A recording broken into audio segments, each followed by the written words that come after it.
Welcome to the Other Star franchise, the anti-fascist Star Wars podcast where a couple of Trekkies from the Star Trek fandom discuss Star Wars. We are currently watching the Star Wars shows, movies, and animation in chronological order, leading up to the release of the Mandalorian and Grogu movie later this year. Today we are discussing episodes of The Clone Wars, which take place in 21 BBY. I'm Fatheree, this is Taylor. Y'all might know us from the TEX-TREK podcast. Say hi, Miss Taylor. Hello. So, more Clone Wars. We're gonna have a few more weeks of non-stop Clone Wars action. This is a big show to get through, but we've now finished off most of Season 1, most of Season 2. We're watching in the chronological order, because we're watching all Star Wars in the chronological order, so a little bit of a... This is your first time doing that, so we're jumping all around the timeline of Clone Wars. We've done like a couple Season 3 episodes, but for anyone who is watching us, I will pull up our spreadsheet on screen, have a little visual here to explain the episodes we're going to be talking about today. But it's all Season 2 today, right? We're talking about 11 episodes total, I believe. So going chronologically from Holocron Heist, Season 2, Episode 1, all the way to the last one we did was The Deserter. Yep. Season 2, Episode 10. So we go, so all Season 2, but we go Episode 1, Episode 2, Episode 3, Episode 17, Episode 18, Episode 19, Episode 4, 5, 6, 7, 8, 9, 10. Yep. So, you know, it's interesting to me that I really want to get to Episode 122 so that we can check all of Season 1 off of our list. Yeah. You know, it kind of bugs me that I can't say like, well, we finished Season 1 just yet. But just a little bit of show news about our show, the Other Star franchise. We are going to try to be a little bit more regular. We don't know if we'll stick with this plan, but we might start doing shows mainly on Tuesday nights and Friday nights for anyone who wants to watch us live. But maybe not. So we're not committing to that, but we might try that out. We're giving it an attempt. Yeah. So maybe this week. We're about to go on the Star Trek cruise next week. So we will have a couple of silent weeks, I guess, while we're on the cruise, because we won't have very good internet or the ability to watch Star Wars, because we'll be busy with Star Trek. I'm gonna get the internet package, because I need that for our Star Trek content. Yeah, but is that good for streaming? It's not good for streaming, no. But we could keep watching Clone Wars. I almost thought about that. I was like, oh man, like maybe on like the flights there, we could watch a lot of Clone Wars episodes on the tablet. But now I'm like, no, I don't want to watch Star Wars on the Star Trek cruise. Yeah. I can't, that's my time it's to be... the wrong vibe. I want to drown in Star Trek. I'll throw you overboard. No, I want to drown in Star Trek, not the Caribbean Sea. I know, I'm just kidding. Or Caribbean Ocean? Whatever. No, Caribbean Sea, right? Yeah, Caribbean Sea. Atlantic Ocean, whatever it is. But enough about real-world geography. I want to talk about some other worlds. I want to talk about some places in the Star Wars galaxy. Like this first episode, we're going to discuss Holocron Heist. So, which is the first Cad Bane episode of Clone Wars that we've watched. So, I guess we should talk about like this 3-episode arc, though. Holocron Heist, Cargo of Doom, and Children of the Force. So, Taylor, I don't know how you want to recap this. We have 3 synopsises and 3 fortune cookie lessons to little morals to quotes to read off. Mm-hmm. I don't know if you want to just read all 3 of these. Yeah, I guess I'll do all 3 and then we'll talk about all 3, because I have a hard time like remembering where one ends and where the next. Right. Just but in general. The first episode, it's not the first appearance of Cad Bane, chronologically, and it's not the first appearance in Clone Wars, because I think he shows up in season 1, episode 22, which we've had to skip, but we're going to circle back to eventually. Right, but this is like our first chronological adult Cad Bane. Well, I mean, like, he's a young adult in the Tales of the Underground. I mean. Experienced bounty hunter. Our first Cad Bane in his prime. Anyways, so the episode is called Holocron Heist, Season 2, Episode 1. Obi-Wan and Anakin try to stop bounty hunter Cad Bane from stealing a holocron from the Jedi Temple. Meanwhile, Ahsoka discovers another shape-shifting bounty hunter disguised as a Jedi. And the moral is, a lesson learned is a lesson earned. Season 2, Episode 2, Cargo of Doom. Cad Bane moves to sell the stolen holocron to... Cad Bane moves to sell the stolen holocron to the Separatists, while Anakin and Ahsoka try to retrieve it and return it to the holocron vault inside the Jedi Temple. The moral? Overconfidence is the most dangerous form of carelessness. And the third in this Cad Bane trilogy, Season 2, Episode 3, Children of the Force. Cad Bane uses the holocron to find and kidnap Force-sensitive younglings. Anakin and Ahsoka try to find them and take them home, while Mace Windu and Obi-Wan track down the holocron. The moral? The first step to correcting a mistake is patience. Mm-hmm. Interesting. It is interesting. You know, in these episodes, you kind of see Ahsoka learn the lesson about patience. Because this is when she got in trouble... they're on the crazy flower planet, right? Felucia, where a lot of battles take place in the Clone Wars. I think because it's a visually interesting planet that they like to show off. Yeah, it's cool. But then she gets put on like library duty. She's grounded, basically. Yeah. So the Jedi Council puts her on library duty. But I guess she was kind of overeager in battle. She didn't want. What was she in trouble for exactly? She didn't want to like break off the attack when ordered. Yeah. And then it was like, it was a trap, and she couldn't see that it was a trap, and they were telling her to let go, and then she still pushed forward, and then at the last minute, Anakin and Obi-Wan, like, forced them out, and they blew up after. At some point later in this arc, when Anakin is so determined to pursue Cad Bane, bounty hunter Cad Bane, Ahsoka, at one point, she's like, have patience!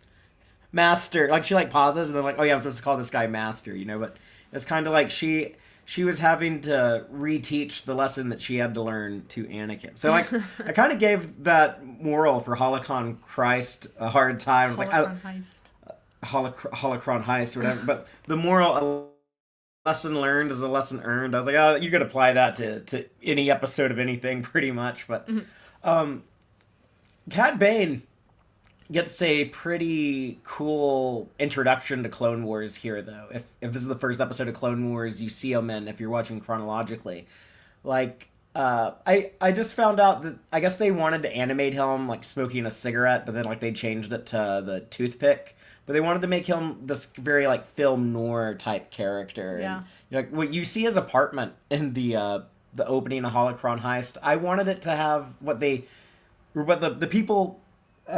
animated Clone Wars wanted it to have like a chalk outline drawing of a dead Gungan on the floor. That would have like he like lives somewhere where like I don't know, a Gungan got murdered. I don't know. It's That's a little cheesy. I'm glad they didn't include that. Well, they have like dead Gungan remains in Andor. Isn't that part of Luthen's collection? I guess that was like the joke of like, oh, maybe that's Jar Jar. But. And our cat is here near the microphone, I guess telling us to get back on subject, talk about this holocron arc between these 3 episodes. But, you know, it was cool to see, like, a heist episode of Cad Bane having to... Like, it's a big heist. You're going to steal from the Jedi, so... yeah, I definitely was more interested in, like, the Cad Bane part of the story than the Jedi part of the story, because I kept laughing because Yoda kept... like, feeling it in the Force, like, where things were happening. Oh, and yeah. I was like, oh, that's so convenient. Well, like, okay, Yoda has, like, spy senses now. But there's always been precognition has always been, like, a Jedi ability. Well, it's silly. Like, seeing things before they happen. Yeah, but in this case, I thought it was really silly. Like, several times throughout the episode, they're like, oh, it's happening now. Oh, go check that corridor. And I'm like... y'all don't want to back this up with any like evidence. Like y'all don't want to check the computer or anything. It's like when Luke is training in the swamp on Dagobah, and he's like, "Oh, like they're gonna torture my friends. I can see it in the Force." Yeah.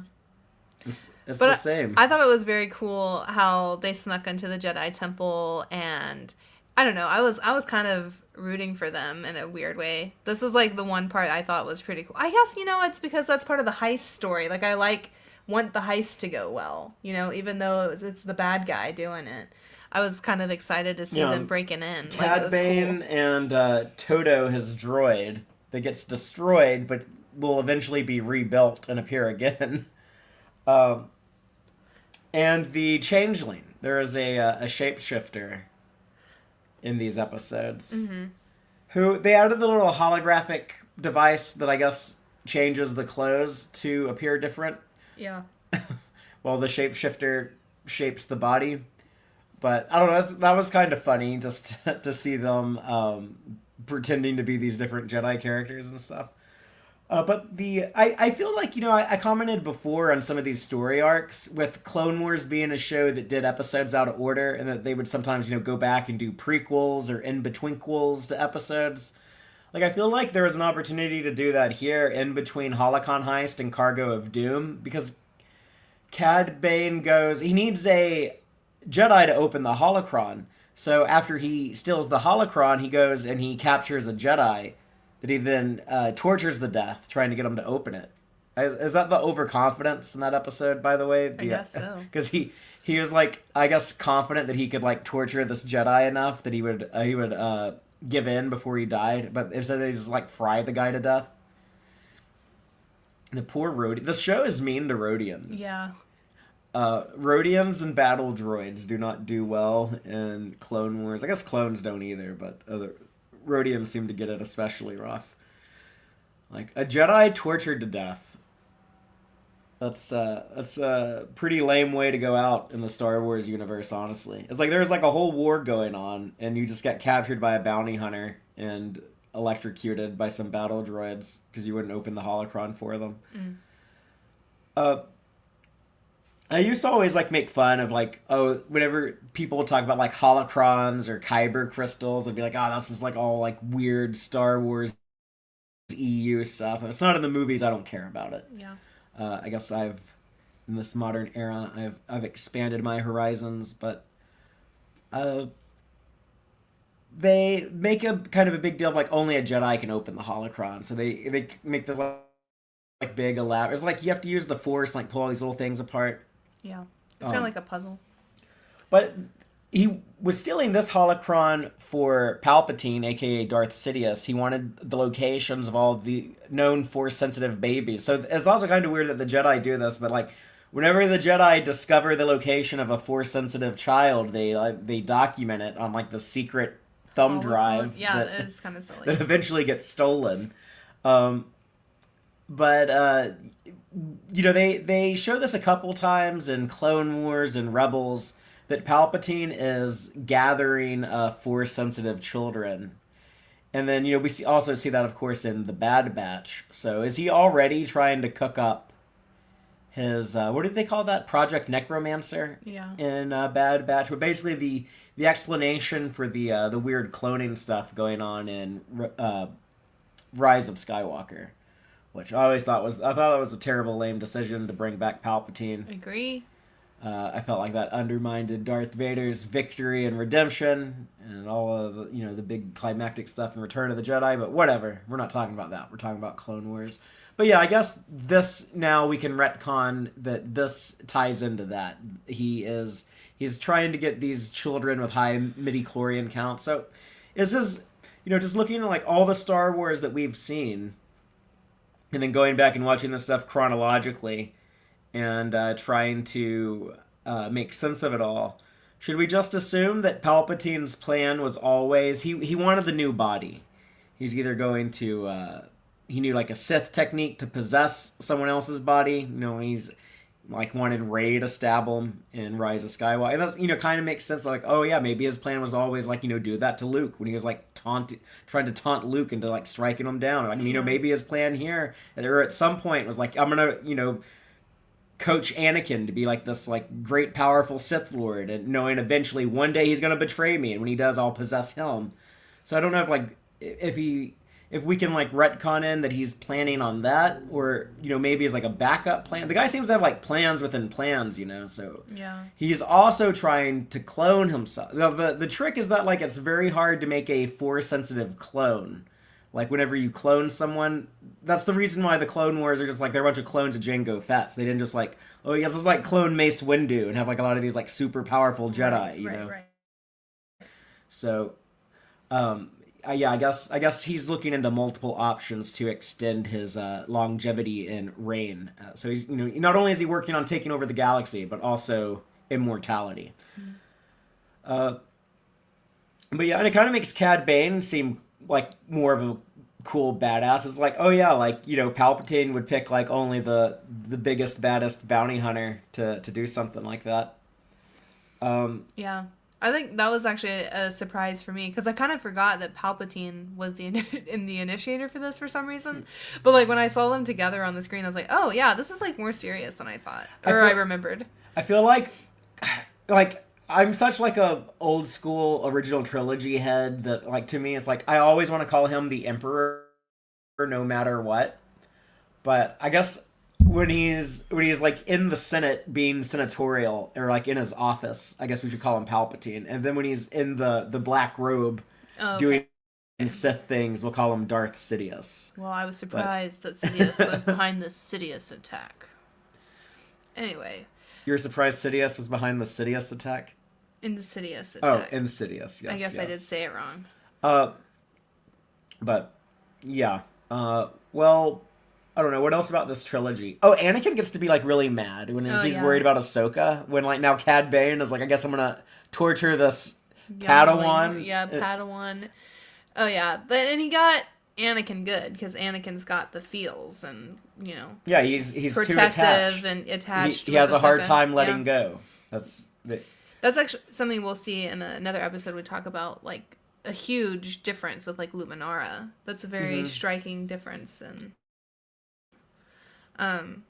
but yeah, I thought also like the kid abduction stuff was way darker than I remember. Yeah, no, this is some of the darkest of Clone Wars. I was like, oh man, like there was a line in the third episode of the arc where I don't remember if they were like evacuating or something, or maybe they were running a test on one of the babies. I can't totally remember exactly, but they say like, oh, it could kill the kid, like it could really injure him or whatever. And Palpatine, or Sidious, I should say, says something like, oh, well, what's one more? Like, well, yeah, there's been a lot of other ones that have died like in this test. And I was like, oh my god, like how many have died? Yeah. Like already, it's like when you start reading about these Epstein files where they're talking about like torturing people and shit. I was thinking the same thing when we were rewatching it. I was thinking about that relevance, and it's. But that's I guess that's kind of a theme of Clone Wars, how like the clones themselves are so obviously treated as like these like disposable utilities. Yeah. Utensils. They're treated as like disposable utensils instead of human beings. And it was cool to see Mustafar. This is the first time we've seen it in all of our chronological rewatch, right? So that's going to be the home of Darth Vader, which is kind of cool. Yeah. Also, thought it was cool how Anakin and Ahsoka worked out Cad Bane's fuel trip to figure out where he went to Mustafar, because I guess their force sensitivities don't work all the time.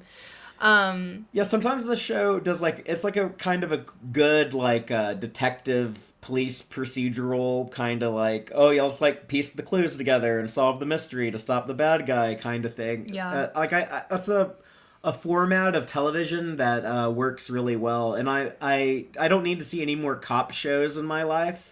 So I'm glad when other genres can use those conventions really well like that. Yeah. There's one other thing I was going to say on these, and I think I'm ready to move on. I'm trying to remember what it was.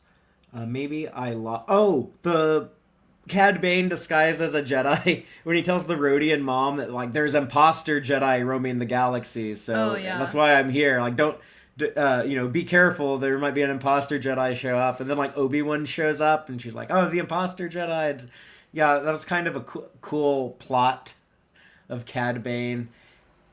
Yeah, he's too comfortable in that role. Oh, and how he can trick the Jedi. How when he switched places with the clone, and then put on the clone armor. And, Anakin was like, "That's weird. I saw him die. I can still feel him alive somewhere." But, like, in that moment, he successfully fooled the Jedi. Yeah. And his interrogation by the 3 Jedi, I guess, where you see him kind of tortured. Yeah. He can withstand a lot of the Jedi mind trick stuff. Yeah, like, he was very strong. It was cool to show, like, they always say those things work really well on the weak-minded. But, then you meet characters like Jabba the Hutt that, like, it doesn't work on. And it's like, well, what if you really try one of these, like, strong-minded, like, someone with, like, a powerful mind? What if 3 pretty strong Jedi combined their power? And it's more of the Jedi doing un-Jedi things that will lead to their undoing. Yeah. Okay, let's move on to bounty hunters. Speaking of Cad Bane, we have some more bounty hunters. If I recall correctly, they promoted Season 2 as The Rise of the Bounty Hunters. But what do we have? Season 2, Episode 17, Bounty Hunters. When Anakin, Ahsoka, and Obi-Wan crash on the lush rainforest planet of Felucia, they decide to help 4 bounty hunters protect local farmers from pirates intent on stealing their valuable crops. Obi-Wan and Anakin soon find out that the pirates are led by the duo's old foe, Hondo. And the moral is, courage makes heroes, but trust builds friendships. So this episode is also dedicated to Akira Kurosawa, who, one of my favorite filmmakers, one of George Lucas's favorite filmmakers. He drew a lot of inspiration from. And Taylor, I know you've heard me talk about Akira Kurosawa a lot, but remind me, like, you have not seen any of his movies, right? No, but I have seen the episode of The Mandalorian that was exactly like this, yes. And I've seen Mulan. So I don't know if Mulan, but the training sequence. This. Oh yeah, maybe. Is very similar. If you're looking for a Disney version of this story, Pixar did it, A Bug's Life.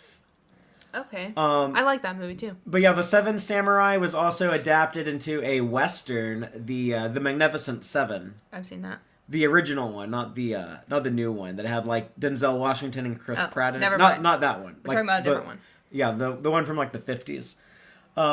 But basically the story of the Seven Samurai, there is a village that is raided by marauders, and so this village who has like no money or anything, they hire these 7 samurai to protect them from the marauders, and these 7 samurai, like they're way outnumbered, so they have to like train the villagers to fight for themselves, and it's a very Japanese movie. Like it has a lot of the like customs and like the manners and like this like they're all like starving. All that they can pay these samurai is like 3 bowls of rice or something. But they're like humbled to like accept this job from these like earnest people who don't deserve to be attacked by these marauders. It's a very samurai movie, or at least like the romanticized modern idea of like feudal Japan and samurai and stuff. Mm-hmm. And it also worked really well as like a western where you just do like the same thing with like cowboys and bandits. But yeah, this was the Jedi version of it that yes, the Mandalorian also did, which is annoying to me, and I complained about that at the time with The Mandalorian, but I also like really enjoyed The Mandalorian season 1 and kind of forgave it at the time. It's just awkward, especially if you're doing like a big Star Wars rewatch like this, because like we're gonna see this story again in like 2 months. Yeah. However, we get Hondo back. That's cool. I like Hondo. I love to hate him in Clone Wars, and I love to love him in Rebels. To me, like, they're different characters. Like, his character, he's so different, like, once he's met Ezra. But, one of my favorite things about this episode was how ride or die the bounty hunters were. Like, they were like, we accepted this job, and we're gonna see it through to the end. Yeah, we're gonna cool protect these farmers, and I liked their... They're not, like, abducting babies for weird old geezers in robes. They have a good honor system, and they're tenacious, and I like that. They stand their ground against Hondo and his little pirates. Even when they're, like, bribed to... basically, I think it's Hondo that bribes them away from the farmers, and they're like, hell no, we already made our deal. Yeah, he's like, whatever they're paying, I will triple it if you'll just walk away right now. Yeah. That's all you got to do. Yeah, but I thought it was really cool to see them all working together with the Jedi and save these farmers. But yeah, I don't know if I have more to add to that one. I like when you pointed out Hondo says this venture is no longer profitable. Then he gets in his flying saucer and leaves, and you're like, is he a Ferengi at heart? Talking about Star Trek. Yeah. So I thought that was an interesting thing to point out. But yeah, that is a good point that he is very different in Rebels. In Clone Wars, this is like a Hondo he's like a pirate lord. Like he's got like a lot of dudes who work for him. He has this big flying saucer ship, and he's like a homeless has-been in Rebels. Yeah, I like that a little more. Ezra Bridger probably wouldn't even believe it if you told him like he was such a dick. Like, oh yeah. Like if you could like take Ezra back in time and show him like, oh, Hondo used to be like really rich and powerful and was respected by like all of these other pirates. Ezra would be like, whoa, I never would have believed it. I thought he made all that up. Yeah. So, okay, let's move on to the Godzilla shit. We have 2 Kaiju episodes, right? We have the Zillo Beast and the appropriately titled Zillo Beast Strikes Back. So these are the ones where they get the big Kaiju monster, Godzilla monster. They start on the planet Malistar, right? And they end up on the planet Coruscant. But yeah, Taylor, I guess if you want to recap this one with the synopsis. Yeah, Season 2, Episode 18, The Zillo Beast. The Republic's newest droid-annihilating proton bomb awakens a monstrous, gargantuan, and near-invincible beast from its underground hibernation. Mace Windu and Anakin Skywalker face a dilemma. Save the beast as the last species of its kind, or help the Dugs kill it and secure a treaty for critical fuel supplies. The moral? Choose what is right, not what is easy. In Season 2, Episode 19, The Zillo Beast Strikes Back, when the Zillo Beast is brought back to Coruscant in hopes of learning the secrets of its impenetrable armor, it instead breaks loose and rampages across the, Ecumenopolis. Yeah, this seems like the whole planet's the a big city. Coruscant, yeah. As the clones prepare to kill it with poison gas, the Jedi are again trapped in a moral conflict between the value of its life and that of the planet's civilian populace. And the moral is, the most dangerous beast is the beast within. That is the theme of so many monster movies over the years. It's just like, the most dangerous beast is man. Yeah. So I like these episodes. I think it was a fun idea. They do this thing in season 2. I don't know if they did any in season 1. Yeah, I guess. Well, no, that's a season 3 episode, Cat and Mouse, with the kind of a submarine movie type thing. Like, speaking of Star Trek, it's very balance of terror. Yeah. But with, like, the Zillo Beast, like, they're obviously going for, like, a Godzilla thing. When we get to Geonosis, there's a couple of movies in there. A couple of big sci-fi movies that I feel like they're inspired by. But yeah, Godzilla and Star Wars, I don't know, it made sense to me. It also shows off Sebulba's people, the Dugs, which I'm not a big fan of their... I don't know, they look so silly to me. And maybe it's just because I associate them with just like prequel goofiness, but I get like the special effect, I guess, of like, let's create an alien pod racer who walks on his feet and drives the pod or no, he walks on his hands. Yeah. And then drives the pod racer with his feet. Yeah, it's interesting. And then you see like a whole planet of these people, and it's just like, okay, this is It's real, guys. It wasn't just one character in that one movie. It's a whole planet. But so Taylor, I don't know if you've seen many Godzilla movies. I think you haven't seen any, right? I saw one, and I couldn't tell you which one. It was like in 2013 or 2014. I don't know. With the bridge. That's all I remember. Right. The Rogue One guy directed. I didn't think it was very good. But I like a lot of the old Toho Studio Godzilla movies, though. I really was into those as a kid. And a lot of them, they are it's, again, a very Japanese thing. But they're kind of tied into, like, World War II and the bombings of Hiroshima and Nagasaki, but like a lot of times the different like reboots and origin stories of Godzilla, it's that like Americans either testing nuclear bombs at some point in the Pacific or like actually bombing Japan. But at some point, that either like woke up this ancient beast or mutated an ancient beast and made it even more powerful. Mm-hmm. So it's like very much in line with Godzilla, what they do with the Zillo Beast here, because it's a New Republic weapon that they use on the Doug's planet. Wakes up this monster, and then they're stuck with just like, okay, this thing is like a rampaging beast. Yeah. How do we stop it? I mean, to be fair, if I was in a deep sleep and someone dropped a bomb on me, I'd be pretty fucking pissed also. And I'd wake up and be like, I'm really big, and I have teeth, and I'm gonna eat you all. And that's kind of the classic monster movie thing, is like you want the monster to be like, scary, and like, when it shows up, like other people are in danger, like other characters on screen are in grave danger. But yet the audience can still kind of feel sorry for the monster throughout most of the story. I felt sorry for the monster throughout the whole story. I was like, fuck the Jedi, fuck the clones, fuck the Dougs. Whatever the beast wants to eat, I'm all for it. Well, so I believe this thing is force sensitive. That's something we were talking about when we get to the second episode, The Zillo Beast Strikes Back, where they move the Zillo Beast to Coruscant, and then it gets loosed there, and they have to deal with it there. But because it seems determined to go after Palpatine. Good. That'll be a tasty Force snack.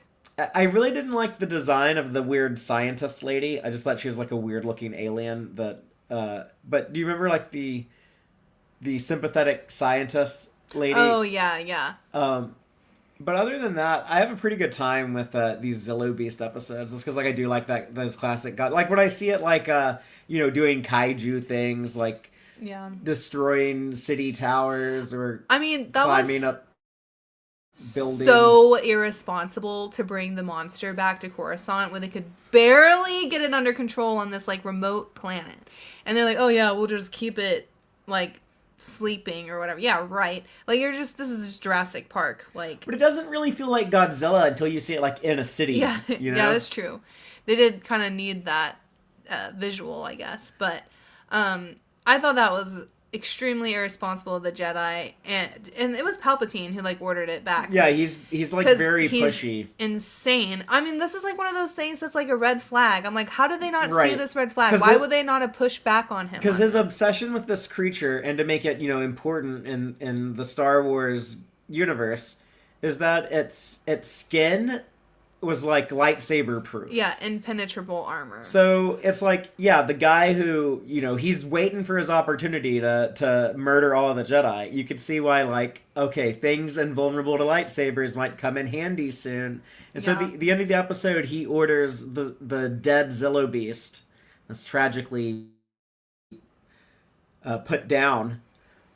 And that's, also kind of messy. Like, the Jedi, like, poisoning an animal. It's like, yeah, y'all have really, like, lost your way. The other thing is weird is, like, the Jedi have force-sensitive communication with animals, and not one of them tried to do that. Its willpower was too big. Well, they could have ganged up on it. Like, they ganged up on Cad Bane. Cad Bane, yeah. Well, I don't know. But at the very end, Palpatine orders it sent to the cloners of Kamino. He's like, let's put the cloning teams to work on this, and they never paid that off until very recently, at the very end of Bad Batch, when there is a Zillo Beast at the cloning facility there. Oh, okay. So Taylor's like, I don't even remember. I don't. He's like, I don't remember that third season. I don't remember Bad Batch season 3. I think I only watched it once, and I watched it while I was very tired. You watched it with me like a year ago. Yeah, that's a long time. We watched it right before Andor that's what I'm season saying. 2 came I have out. to watch stuff like 3 or 4 times before I remember it's a real thing. Like the only way that I can remember new things is if I binge watch it multiple times back to back to back with closed captioning and full attention. Yeah, I mean that's how I like to enjoy things too. Like if it's not worth paying that much attention to, then don't watch it. Yeah. Yeah. It took me a long time to start abandoning things or not finish reading things because I always felt like, I start something, I have to finish it. You were a completionist. Yeah, I still am. But well, tell that to Star Wars Resistance. Okay, I don't understand this reference. Because You never finished it. Oh, I didn't finish. Okay. I thought it was something that happened in the Resistance. Okay. Because I was like, I didn't finish that one. Anyway. We might get to that at some point. Yeah, we're mainly it's not high on my list. Yeah, we're mainly right now just worried about the stuff before The Mandalorian and Grogu. But yeah, I guess if we decide to circle back to this other Star franchise and make some more content, it'll probably be Resistance and the sequels, seems like. Or we could do like that anime anthology thing that's on Disney Plus, Visions. But I guess we're done with Zillow Beast. Yeah. So let's move on to Senate Spy. This is the Clovis episode, right? Yeah. Okay, so I'll give you all the synopsis. Season 2, Episode 4, Senate Spy. The Jedi suspect the Senator, Rush Clovis, is working for the Separatist, so they recruit Padme to spy on him. Anakin discovers that Padme and Clovis have a romantic history. And the moral is, a true heart should never be doubted. This episode, man. I guess that was Anakin was so worried, like, oh no, my wife is gonna cheat on me with her ex-boyfriend, and thus the moral is a true heart should never be doubted. Wanted to punch him so many times in this episode, and the first time is when they were like, oh, the Jedi, they're like, the council has chosen Padme to spy on him or whatever, and he is like, she can't spy on them. Padme can't be in that position. She can't do it. Like, something like that. Like, and of course he's thinking about it as, like, being protective of Padme. Right. But really, it comes across that he doesn't think Padme can, like, even complete this mission. And he kind of says that to her. Like, you're not a good match for this mission. He says something like that. And I was like, Padme, you should divorce this guy. Like, he sucks. He doesn't trust you. He doesn't think you're capable. He's like, oh, my senator, previous queen, Padme Amidala, can't do a spy mission. Like, that's, like, probably the easiest fucking thing she's ever had to do. I can understand a lot of the choices going into this episode, but I'm not a big fan of it. I don't think it works, but it's like, okay, I like the idea of them being like, okay, let's do something kind of cutesy with, Anakin and Padme. We never see their marriage in the movies. Like they get married at the end of one movie and then she dies in the next movie. So it's like, okay, Clone Wars is kind of an opportunity where we can play around with that stuff and show off that stuff. And then, okay, so say like, okay, let's do something that's where we can focus on them as a couple. So what are we going to do to get Padme into the war? Well, she's a senator. Well, I don't know. Maybe she's involved with some diplomatic stuff, but, we want it to be like wartime, exciting. So yeah, maybe like some type of spy mission. She's doing some spy diplomacy. And, and Anakin tags along. And so like, okay, all of that sounds like a good idea. And then when they get to like the goofy sitcom stuff of like, and then she has to go spy by hanging out with her ex-boyfriend that Anakin just finds out about. And you get all these like funny reaction shots of Anakin getting all jealous. And, like, that's but just also, silly. Clovis is so cringy in this with her. Yeah. He is like a predator. Well, like, she's not giving him any kind of vibes. Like, she even said, like, as friends, like, we'll hang out, whatever. And, like, as soon as they got in the shuttle, he, like, leans in and is all, like, kissy-kissy on her. And she's, like, trying to, like, lean away. And I'm like, dude, take a hint. Jesus. Star Wars can be very blunt and on the nose. Especially, like, some of the animated stuff and all ages stuff like this that's aimed at a younger audience. And so yeah, like a lot of times they'll have like the character like that who's meant to be so like overbearing just to hammer it into the kid that like, oh yeah, even though this guy is like, like the words he's saying are kind of like nice and romantic, he's obviously like like unwanted and just being too guys. Much. Yeah, but yeah, so it's like I can understand why they dial them up to 11 like that, but it is kind of hard to watch. Yeah, the older I get, the less forgivable this episode is, I think. This one is one of those that ages worse and worse for me. But, Clovis is a little bit of a nuanced guy. He's like, okay, I totally want to get back together with Padme, but I also want to betray the Republic and be a separatist, but I don't want to poison her. Like, that's too fun. You have, like, one of the Nemoidians, Lot Dodd. Yeah, that's his name. Lot Dodd. I think he's the Trade Federation senator. Yeah, because they're actually represented in the Senate. Yeah, well, he has beef with Padme regardless. Like right. not as whole... much as Newt Gunray, who's the head of the Trade Federation. Right, Who's but like, the whole trade like kind of is but yeah, they all hate her about Naboo, the whole thing. Yeah, they probably lost so much money over that. Like, it probably like ruined their fortunes. But yeah, him and Poggle the Lesser, the king of the Geonosis cricket people, they're like, they're trying to poison her. They're just, I don't know, they're like these like chuckling, mustache twirling villains. It's silly. It's very Saturday morning silly stuff. I think this episode would have been more entertaining if it had been like an ex-friend, like a girlfriend of Padme's, or even like an ex-queen of Naboo, like something like that. Some of it is so bad it's good though. Like some of it, like I do laugh at some of the stuff, like when Mace Windu and Yoda are having that briefing with Anakin and they're explaining Clovis to him, and that's just so ridiculous. When they're like, given their history, they used to be close. Very close. They were friends. Extremely good friends, you might say. Yeah, and Anakin's...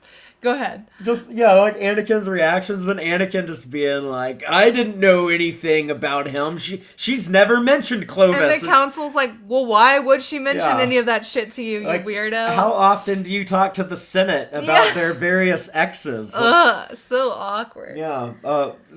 And again, this is for Spidey sense, what would I even call that? Like, the lack of understand, like they can figure out where Cad Bane's coming into the fucking Jedi Temple, but they can't guess. They can't tell Palpatine is a Sith Lord, even though like the fucking Zillo Beast is like screaming at all of Coruscant. Like that Zillo Beast is like roaring like, he's right fucking here.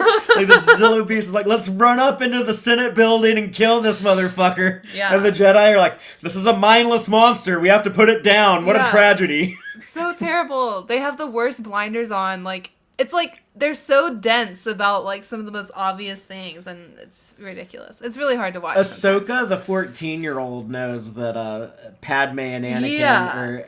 The clones know. But then, it's like the Jedi Council's out of the loop. They're like Mace Windu and Yoda. They're supposed to be like the two wisest assholes in the galaxy, just like sitting in their council chambers with their heads up their ass. The Jedi are funny. So now we have some Geonosis episodes. Speaking of Poggle the Lesser and his cricket people, there's how many is it? 1, 2, 3, 4 episode arc. I call it the Return to Geonosis, but that's where the first battle of the Clone Wars took place, way back in Attack of the Clones. So, these are 4 very different episodes. You have basically, let's land on the planet and blow a lot of shit up. Then you have let's send the 2 girls to bomb a factory. And then you have let's do Star Wars does aliens. Like Sigourney Weaver aliens. And then you have, let's do Star Wars does Invasion of the Body Snatchers. Yeah. But if Taylor, if you want to recap them with the synopsises. Synopsises. Is it synopsi? Synopsi, yeah. But that's less fun to say that. That's true. Okay, Season 2, Episode 5. Landing at Point Rain. Using the information stolen from Senator Clovis, Obi-Wan, Anakin, Ahsoka, and Kai-Adi-Mundi lead a combined clone trooper assault on a massive droid factory on Geonosis. The moral is, believe in yourself or no one else will. Season 2, Episode 6, Weapons Factory. Ahsoka and Luminara Unduli's Padawan Barriss Offee sneak into the droid factory to destroy it while their masters face the new, indestructible super tanks. And the moral for this one is, no gift is more precious than trust. Season 2, Episode 7, Legacy of Terror. Luminara is captured while looking for Separatist leader Poggle the Lesser, and it's up to Anakin, Obi-Wan, and Commander Cody to enter a colony of Geonosian zombies to find her. And the moral is, sometimes accepting help is harder than offering it. That's a very relatable moral for me. So, Season 2, Episode 8, Brain Invaders. Ahsoka and Barriss are to transport critical supplies to a medical station, but their clone troops are infected with mind-controlling Geonosian worms that try to kill the Jedi. Barriss is also infected by this mind-controlling worm. And the moral for this one, attachment is not compassion. Interesting. So, well, Yeah, we can talk about all of these as a whole or kind of jump around. I have a few notes on some of these episodes, but like the very first one, landing at Point Rain. That's the big Coyote Mundi episode where I guess it's the first time he gets that much screen time in Clone Wars. But the big conehead guy that was in the Acolyte in the Phantom Menace, we've seen him a lot. Yeah. Watching all this stuff in order. Uh, but there's not a ton that really happens in that episode, other than like Ahsoka and Anakin. They do the Gimli Legolas thing from Lord of the Rings. The Counting their kills. Yeah, and then Coyote Mundi at the end is like, I had even more, like 65 more than both of you, or whatever. But there's not really much story. This episode is mainly just big Clone Warsy visuals of clones fighting droids in the desert. Lots of pew pews. I wasn't even sure if we watched this episode when we finished all of these 4 episodes that make this Geonosis arc. I was like, did we skip one? I don't remember anything that happened. And then like I went and put it back on and then skimmed through it. It was like, oh, we did see all of this. There's just like not much story. Yeah, it's more aesthetics and story, like, I don't know, visual telling and not storytelling, I guess. But yeah, the Geonosis stuff. My favorite part is the Luminara stuff. Yeah, you mentioned that. Offie. I really like Luminara, but I also kind of hate her. Like, I like her so much. I love having a lady Jedi for Ahsoka and Barriss to like look up to, and hang out with, and like, oh, maybe she knows about periods and can teach them, and she doesn't have to talk to like an awkward conversation with Yoda. Like, can you imagine? Yeah. Like, I'm glad that we have Luminara in here, but sometimes Luminara pisses me off because she's very like unattached. Like, she's definitely got cold. She's got that Jedi mindset. Like, she's been cult advised. What would you say that? She's embraced the cult. Yeah. But internalized. But yeah, like there's parts of like when Barriss and Ahsoka are sneaking into the droid factory or whatever to destroy it, and I don't know, she's like, well, if their mission is successful, great, and if it's not, then oh well, we'll just get new Padawans kind of vibe. And I'm like, wow, this lady's like dark. Like, she doesn't give a shit. She's very formal. Yeah. Like she's almost like scolding Barriss when like she's like Barriss, are you going to introduce yourself? Yeah. Oh, I hated that. I hated when she said that to Barriss, and she's like, well, Padawan, aren't you going to introduce yourself? Because I was like, if the rule for introductions is if you all know each other and there's one person that doesn't know each other, like the person who came with that person introduces them to the group. That's the rule. And Luminara was like, introduce yourself. And then Barriss introduces herself as Padawan Learner. So it's like at least like I call yourself like an apprentice, or like Learner makes it sound like you're dumb. It's so adolescent. In Attack of the Clones, Barriss was a Padawan. At the same time, Anakin was a Padawan. Now he's been knighted, but she's still a Padawan. Gotcha. She's kind of an in-between age. She's kind of like in between Ahsoka and Anakin. Yeah. Do you know what else I think is weird? Is like, why do Barriss and Ahsoka like not know each other?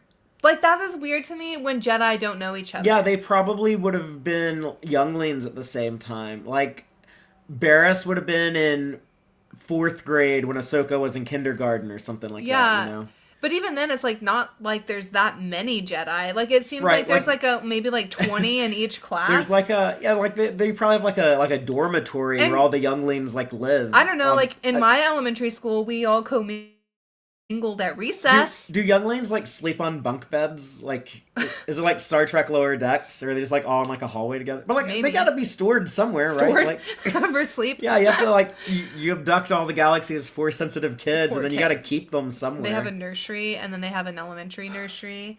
Yeah, but yeah, I feel like it's weird to me when they're like, introduce yourself, and I know it's mostly for the audience, but I think it is bizarro that like the Padawans don't know each other. I really, in the movies and Attack of the Clones and Revenge of the Sith, like, these Jedi are just, like, background characters. Most of them never talk, except for Yoda, Mace Windu, and Coyote Mundi. Like, the only ones with lines in the movies. So, it was kind of a fun experience watching Clone Wars. Then, like, oh, these faces from the movies. Like, now they have voices. And I don't know, I always liked the voice the voices we get for Barris and Luminara, and they're like very polite formality with everything. And but yeah, Luminara definitely is there to be like, okay, this is like a typical Jedi versus how Anakin is so mavericky. And a reminder of the difference, how different Anakin is as a standout Force user, but also as an emotional man. One thing that I thought was too silly in this Geonosis arc, which I largely like, but when Anakin and Luminara are like crawling under that bridge with like their hands, I guess I made the joke they're force gripping the rock, but like they're just like holding on with their fingertips, like they're crawling around with their hands, like almost like they're Spider-Man or something. Yeah. It was kind of weird. I thought that was funny too. I was like, dang, their finger strength is intense. But this arc is very mean to the Geonosian cricket people. A lot of crickets die in this. Like they're like intelligent beings, you know. They're like sentient entities. Coyote Mundi slaughters a shitload of them, and then brags about it to Ahsoka and Anakin. Yeah. And then the zombie stuff with like the queen was like birthing these worm things that crawl into people's brains and turn them into zombies. But she was like making her own people zombies. It seemed to fight the Republic. Or were they already dead and then the worms awaken them again? Is that what the zombie is? Yeah, they were like reanimated corpses. Yeah. I think it's like I think that's like a real life worm thing, like that happens to like real crickets in real life. They get like this parasite and then it like takes over their brain and they're still acting and stuff, but it's like literally eating them from the inside and still animating their body. In the Last of Y'all. The Last of Us, for people who don't listen to us regularly. The Last of Y'all. But yeah, I thought that the zombie stuff was that was probably my least favorite of this arc episode. What is just to mention Star Trek? What is creepier to you, these worms or the Seti eels of the Wrath of Khan?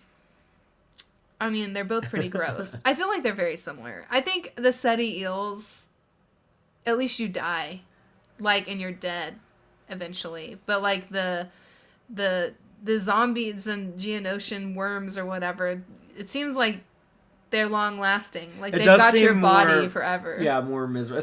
Especially for the Geonosians. The clones, it almost kind of foreshadows Order 66. Yeah.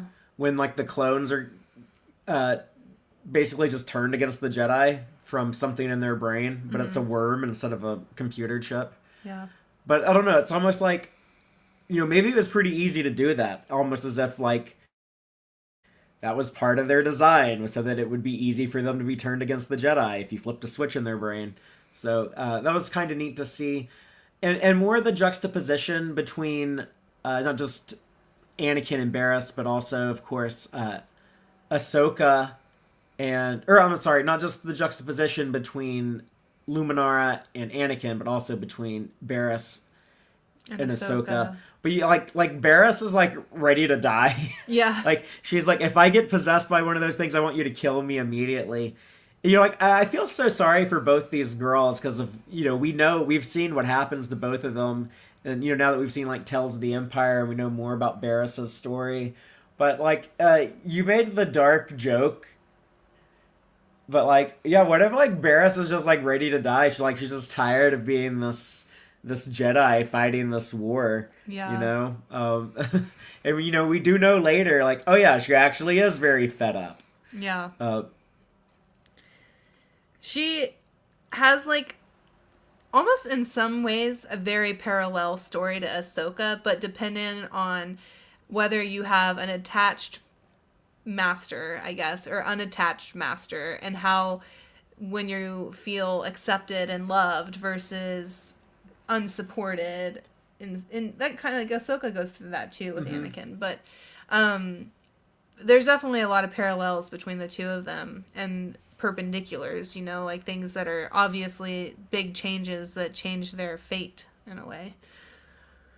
I like the droid factory stuff. I like the like all of the battle stuff. I've already mentioned looks really cool in these, but like the super tanks, okay, like those are cool.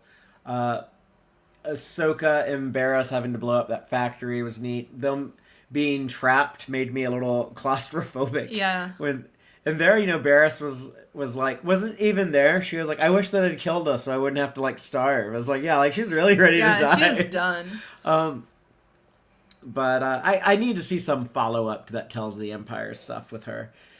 There needs to be like that big like Barriss redemption / bittersweet happy ending story. Dave Filoni, he's probably gonna do like a lot of weird stuff at Lucasfilm, but that honestly seems like something he might get around to, because these are a lot of his characters and like stuff that he was involved with in Clone Wars. But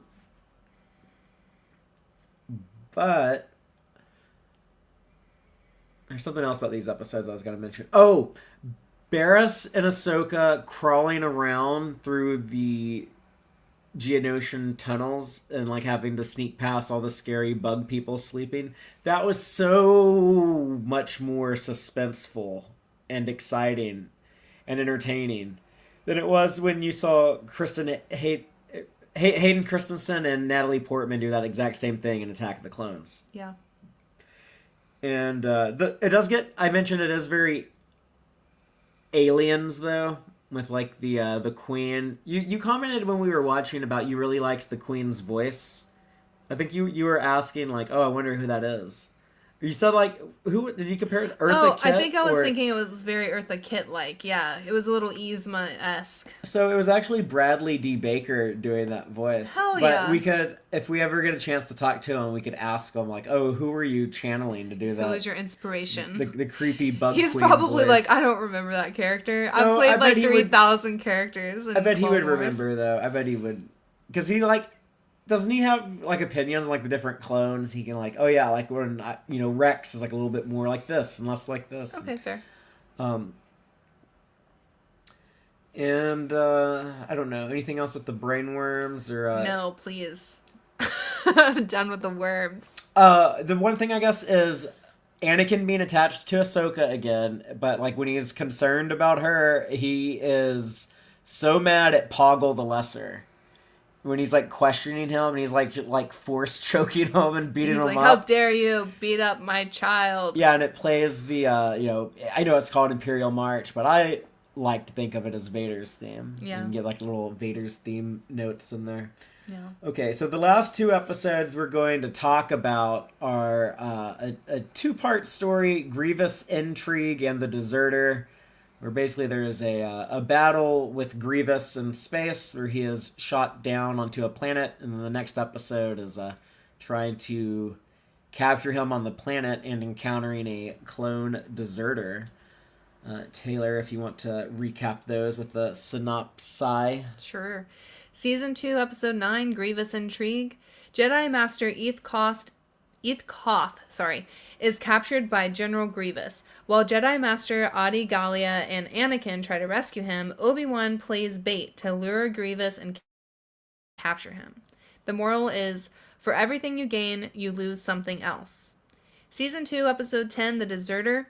After escaping to the planet Seleucami, Grievous searches for a ship to get off-world. Obi-Wan, Commander Cody, and Rex try to search for Grievous before he escapes the planet.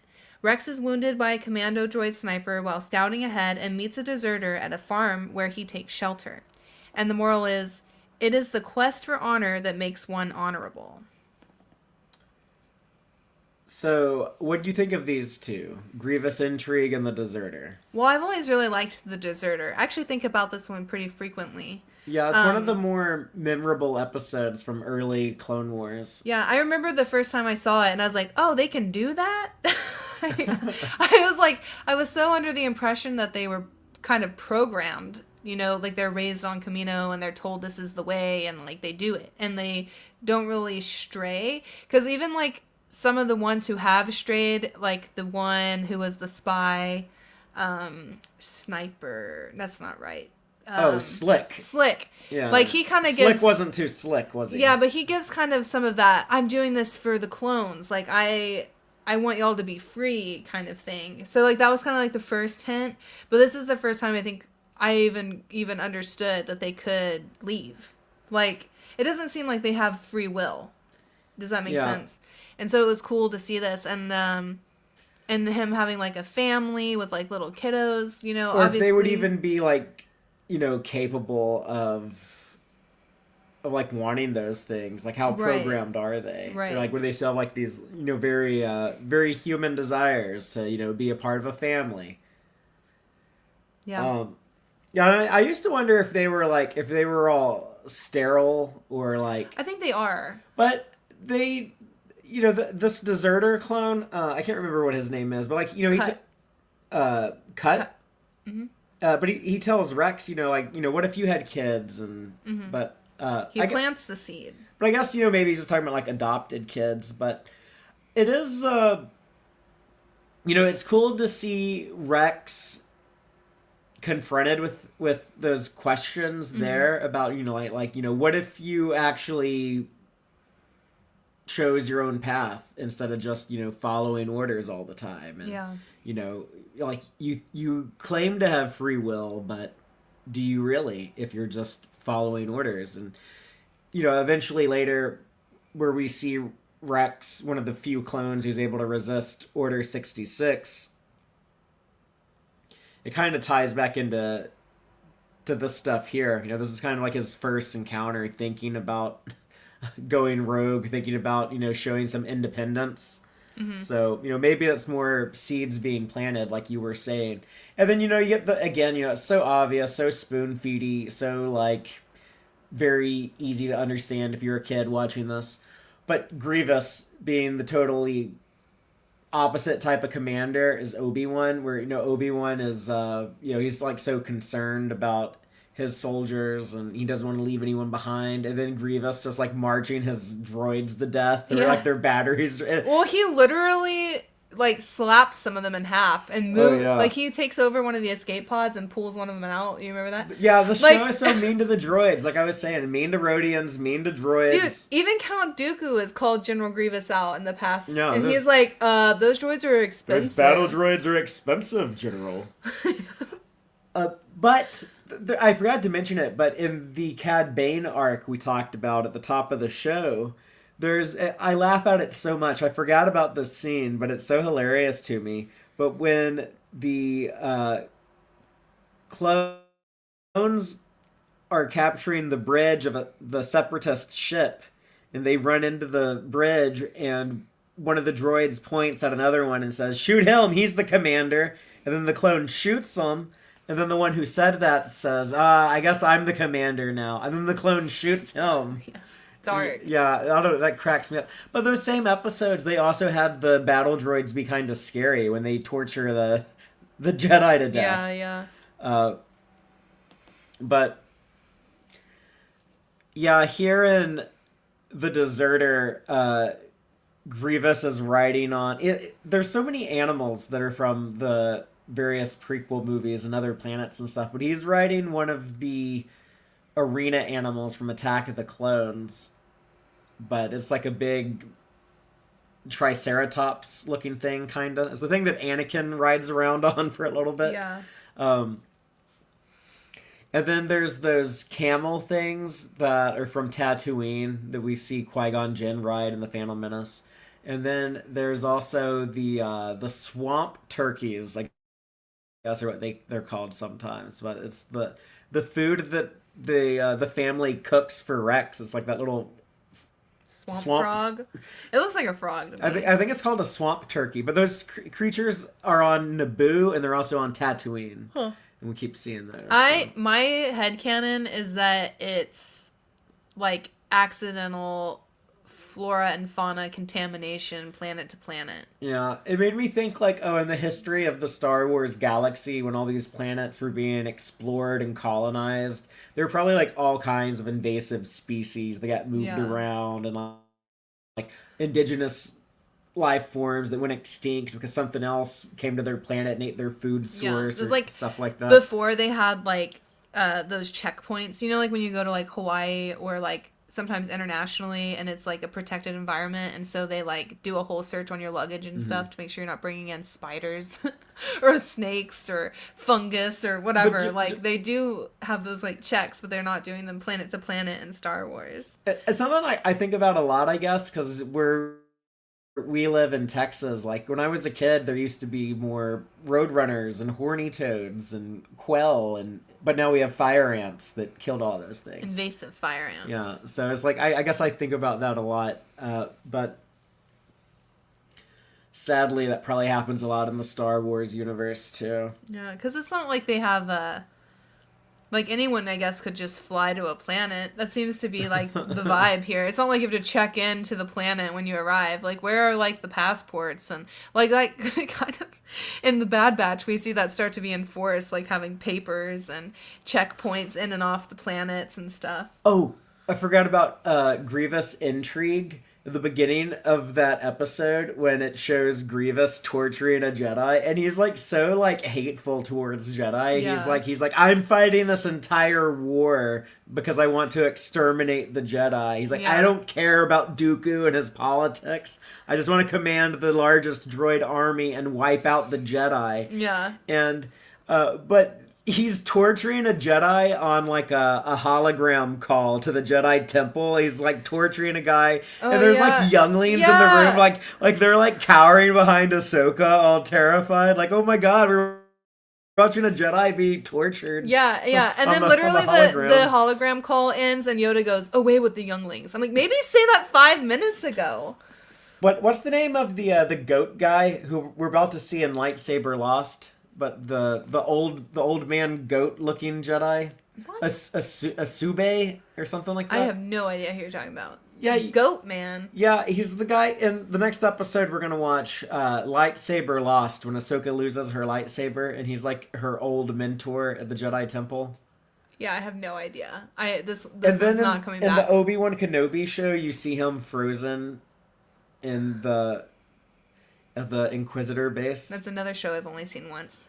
Okay, anyways. Yeah, but his name's like Asube or something like that. I feel so stupid for not knowing it, but you see him, actually, he's in the room when they're on that hologram call with Grievous. So it's also kind of funny to see Anakin and Grievous, they keep playing phone tag with each other. You know, like they never can see each other because of the line in Attack of the Clones where they like, oh, you're shorter than I thought. Sinube. Thank you for looking that up for me. Yeah, the Jedi Sinube. You see Sinube in Grievous Intrigue. Gotcha. Yeah, I didn't recognize it. That's also the one where Anakin had to pilot the ship upside down to...